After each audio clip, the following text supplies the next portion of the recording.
Okay guys, so today is the 29th, 4/24. You can see it. Oh, the rain is really cold and the wind is kind of getting stronger. Sometimes the wind is breezing so fast and it's not scary, but still we are getting into it. So sand is coming. The rain is really cold and it almost tastes like snow at times. You can see our door is always bouncing up and down, moved by the wind. And again, it's almost 4:30 p.m. and here Robert Bass News. You can see, hear the wind. It's moving.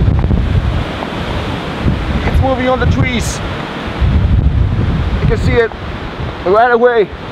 The power of Sandy is coming over Hyattsville again.